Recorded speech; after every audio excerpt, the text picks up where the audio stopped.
Antes de nós darmos continuidade de mostrarmos o segundo passo, a gente vai poder acompanhar agora quais são as matérias-primas utilizadas na fabricação da cerveja. Olha, Camila, a gente tem 3 ingredientes principais, né, além da água. O grites de milho. O que é o grites de milho? Aquela parte amarelinha do milho. Dentro do grão é branco e em volta é amarelo. É só a parte amarela porque a parte branca contém gordura. Então, por isso que ele tem esse nome de grites de milho. Então, a gente tem fornecedores já, né, próprios que fornecem esse ingrediente. Ele é um adjunto, é aquele ingrediente que eu posso ou não colocar na cerveja, dependendo do tipo de cerveja que eu estou fazendo. Então, qual que é a característica das marcas no Brasil? São cervejas leves, são cervejas, né, um pouco mais suaves. Então, geralmente, a boa parte das marcas brasileiras recebem o Grites. No nosso caso, por exemplo, a Heineken não vai o Grites, a Bavária Premium não vai o Grites de milho, Bock não vai o grites de milho. Então, são algumas receitas que não vão, são cervejas um pouco diferenciadas. Malte já é aquele ingrediente que todas as marcas recebem, então é a base, né? É como se fosse fazer um bolo e a gente precisasse da farinha de trigo e do ovo, então não tem como faltar. E aí, nesse caso aqui, o malte ele é extraído da cevada. A cevada é cultivada em regiões frias. Aqui no Brasil, o grande produtor, né, de malte aqui da região é Guarapuava, que é a região de Entre Rios, mas a gente compra boa parte da matéria-prima importada. Então, também a própria maltaria aqui de Entre Rios faz algumas aquisições fora do Brasil, em determinadas épocas, faz o processo de malteação. O que é? Ele pega o grão de cevada e transforma em malte. Já é uma etapa da indústria que a gente já recebe o grão dessa forma aqui beneficiado. Então, esse grão de malte, né, qual a função dele? É a estrutura da nossa cerveja. Então, o malte ele é um grão que vai ter proteínas, né? E aí no processo são essas proteínas que vão ser, né, vão ter açúcares fermentíveis que vão depois transformar esses açúcares em álcool. Então, o malte vai nos dar, né, o malte, o grites, enfim, vão nos dar o álcool que a cerveja tem lá no final e o sabor, as características de cor. Existem vários tipos de malte, então não existe só um tipo, não. Então, existem maltes que inclusive ganham o nome da região onde são fabricados, Munique. Então, é um malte que é produzido em Munique, que ele tem uma característica de grão, de cor, enfim. Então, essas características a gente vai obtendo, né, a cerveja. Por isso que a gente fala, as cervejas são todas iguais, elas são parecidas, mas iguais elas não são, né? Inclusive de fabricante para outro, né, tem mais ou menos a mesma característica, mas sabores diferentes, aromas, enfim. Que isso tudo você consegue nessa combinação. Então, o malte, você tem o malte Munique, o malte Viena, você tem o malte caramelo, que ele é caramelizado, tem o malte torrado, e isso tudo você vai ter uma característica diferente na cerveja, uma resposta diferente lá no teu produto final. Isso é legal que você consegue, né, casar, né, fazer uma cerveja de cor vermelha. Por quê? Porque você consegue combinar os ingredientes que você tem aquela tonalidade da cerveja, o sabor diferente. Então, isso tudo assim, né, parece simples a mistura, né, e tem gente que faz em casa, inclusive cerveja, e o que eu estou falando aqui não é nenhuma novidade, mas na indústria você, né, levou isso num estudo, né, num grau muito mais elevado para que o consumidor sempre, né, esteja esperando algo e você consiga, né, entregar isso para ele. E aí o outro ingrediente, que é o que dá o amargor e o aroma, é o lúpulo, né? Então a gente tem lúpulo amargor e lúpulo aroma. Qual que é a diferença? Um é voltado mais para dar realmente o sabor da cerveja, que é aquele amargo característico que a cerveja tem, e o outro para dar o perfume, né, o buquê que a gente tem da cerveja, que é aquele cheirinho que cerveja, né, que é característico também. Então a gente pode usar uma combinação dos dois ou um em específico, dependendo da resposta e do tipo de cerveja que você está produzindo.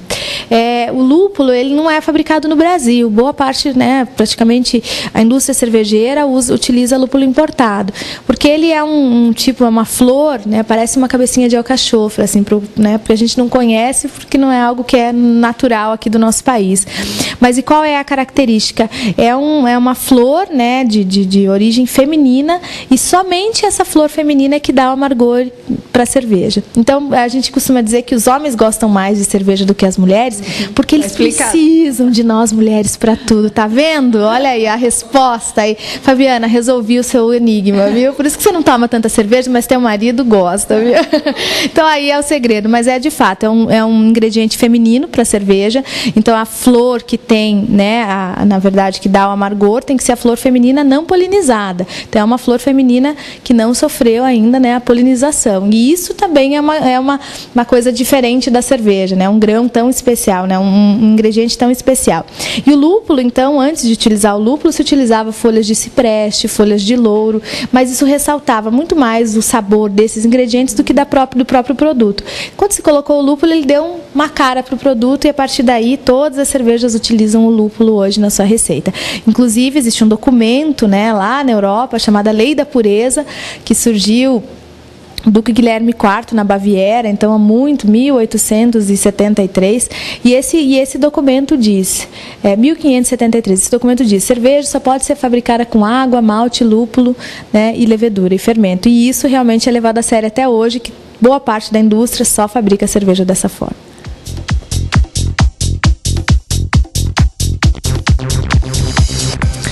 Qual é o passo 2, a segunda etapa?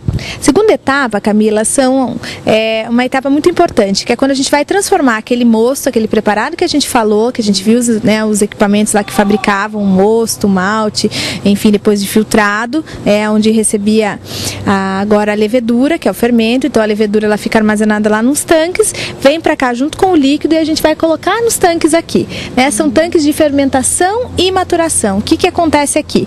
Em torno de 15 dias a gente vai ter a fermentação e a maturação da cerveja. Então, dentro de um tanque desse, né, a cerveja que está ali, né, ainda não é cerveja, na verdade o mosto junto do fermento, o fermento vai encontrando os açúcares fermentíveis provenientes do malte e do grits, se a cerveja vai grits ou se não só do malte, e esses açúcares são consumidos pela levedura, pelo fermento e transformados em álcool, gás carbônico e calor. Então, aqui acontece a mágica da transformação. Então, depois dos 15 dias eu tenho cerveja, né? Agora, claro, lá naquela sala de controle também que a gente vai ver depois, né, a gente vai ver que o processo é controlado o tempo todo. Então eles têm temperatura, enfim, todas as informações desse tanque full time lá na máquina para que eles possam, né, saber como é que está o desenvolvimento, né, do álcool dessa cerveja, enfim, cada característica que o produto tem. E uma outra particularidade aqui, que esse tanque ele tem uma temperatura de média de 15 graus que tem que ser mantido. Então para que isso aconteça, tem uma camada isolante dentro e tem uma camisa de amônia que a gente chama. Então fica circulando amônia líquida através de uma tubulação para manter o tanque refrigerado na temperatura ideal. Esse circuito é fechado, ele vai e volta. Então, quer dizer, aqui ele pode estar, né, a gente pode estar 0 graus ou pode estar 30 graus, que aqui dentro tem que estar sempre a 15 graus. Então, no verão, naquele verãozão, dá vontade de ficar aqui junto. Mas agora no dia mais frio também, não muito. Mas o que é legal aqui, cada tanque desse, Camila, cabe 660 mil litros de cerveja. E aí, para quem está em casa, só para ter uma ideia, falar 660 mil litros, não tem nem noção do que é isso. Muita quantidade. Então, se a pessoa tomasse 2 garrafas por dia, um tanque desse só ia acabar, 2 garrafas de 600 ml, um tanque desse só ia acabar depois de 1.200 anos. Então, quando a pessoa passar aqui na rodovia e ver esses tanques, vai lembrar, vai falar 1.200 anos para tomar um tanque desse, tomar 2 garrafas por dia. E aqui...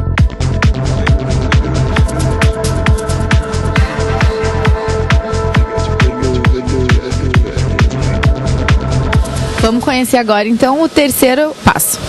Esse passo que a gente vai ver aqui, na realidade não é muito visual, são os equipamentos, mas é a cerveja que a gente falou que estava fermentando lá, que se transformou em cerveja nos tanques lá fora e que agora vem para cá para a etapa de filtragem. Então, o que a gente vai fazer aqui? A gente vai deixar a cerveja clara, brilhante, transparente, visualmente bonita para a gente poder colocar na garrafa. Então, os filtros, né? A gente utiliza um ingrediente, um elemento filtrante que vai fazer o quê? Vai clarificar toda a cerveja.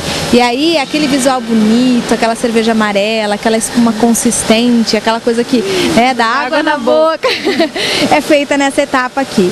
E toda essa área aqui, então aqui a gente vai ter a área fria que a gente fala. Então, a filtragem é feita com a cerveja bem fria, gelada, e a temperatura média aí de 0 a 1 grau. Então, se a gente abrisse uma torneirinha ali, tava ótimo para filtrar, para tomar. E aí a gente vai ter todo o controle também, né, junto aqui da área de filtragem, todo o controle dessa área. Então, a gente tem uma sala de comando que fica próximo dos equipamentos, mas o funcionário ele não tem automaticamente que, né, manipular o equipamento. Você pode ver que a gente não vê pessoas, né, mexendo com as máquinas. Então, é feita por computadores, desde a abertura de válvulas, o controle de temperatura. Todas as etapas são feitas, né, através de um software que a gente tem, que integra toda a nossa área e vai facilitar muito, né, com que o funcionário, né, não tenha um risco de acidentes, porque a gente tem uma área muito quente, tem uma área muito fria, então ele é treinado, capacitado para operar o equipamento em loco, mas ele faz isso tudo hoje, né, através da tecnologia que, né, graças a Deus está ao nosso dispor aí.